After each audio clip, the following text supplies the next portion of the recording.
Hello and welcome to TechWatch, the EdTech video news program produced by eSchool News. I'm Dennis Pierce.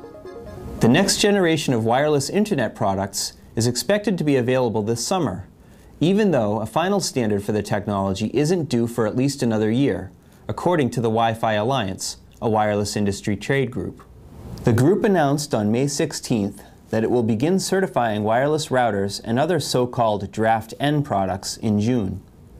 The products, which take their name from the upcoming 802.11n technical standard, are expected to reach schools and other consumers shortly thereafter.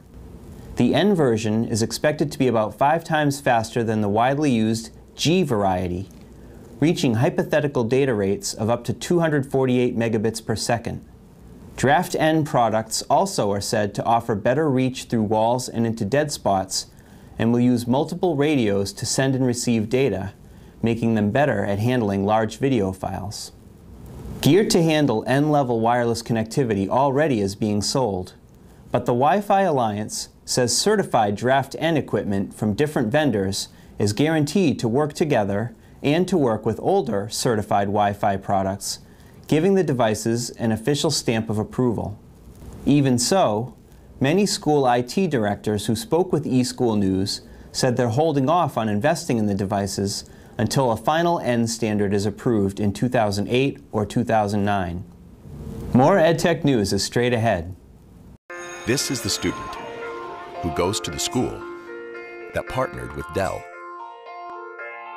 who customized a Dell Intelligent Classroom that revolutionized their learning environment, so teachers can focus on what's important to them, their students. Because Dell creates technology solutions with one goal in mind. Yours. Dell. 2 Pacific Northwest states have taken significant steps to control cyberbullying, which involves threats or taunts sent electronically. Washington Governor Christine Gregoire signed a bill on May 9th requiring the state's school systems to amend their bullying policies to include electronic acts. Districts would work with the state superintendent's office to create these new policies, and they're also required to educate parents about cyberbullying. In Oregon, a similar measure sailed through the state house, passing by a vote of 56-0 on May 7th. But neither Oregon nor Washington has banned malicious posts and videos created when students are off school property. Whether schools can regulate cyberbullies when they aren't on school property touches on freedom of speech issues, legal experts say. More South Carolina students can take classes not offered at their school and earn graduation credits online under an expansion of the state's virtual schools program signed in a ceremony on May 17th. Governor Mark Sanford says the new law represents a chance to equalize educational opportunities among poor parts of South Carolina and more affluent areas of the state. Under the program, up to 3,000 students will be able to take courses online each semester, earning up to 3 credits a year and up to 12 credits total toward high school graduation. The legislation expands a program under which nearly 2,000 students in 11 school districts participated this past school year. The expanded program is expected to cost the state $3.6 million next year. In other virtual schooling news, instructors who oversee online courses for Montana students must be state-certified elementary or high school teachers, the state's Board of Public Education has decided. The board unanimously approved a rule on May 18th, spelling out that requirement, doing so over the objections of school administrators and parents.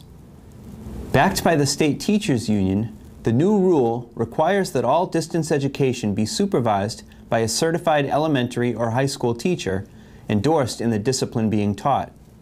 The board also voted to delay implementation of the rule to as late as July 1st, 2009.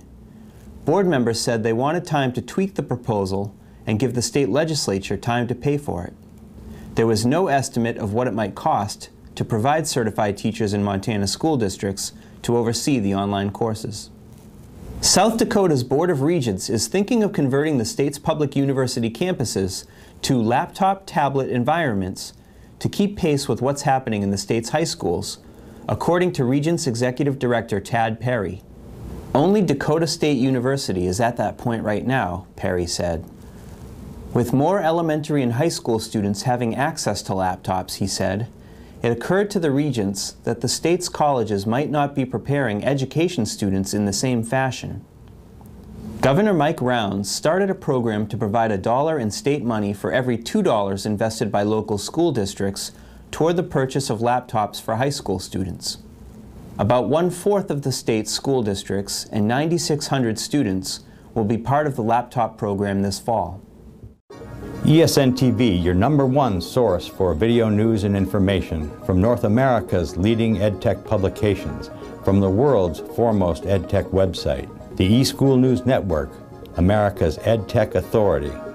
Watch eSN TV. Encounter the field's most fascinating personalities, the innovators who are turning the old school into the e-school. Watch eSN TV. Meet notable educators, advocates, and leaders. Watch eSN TV.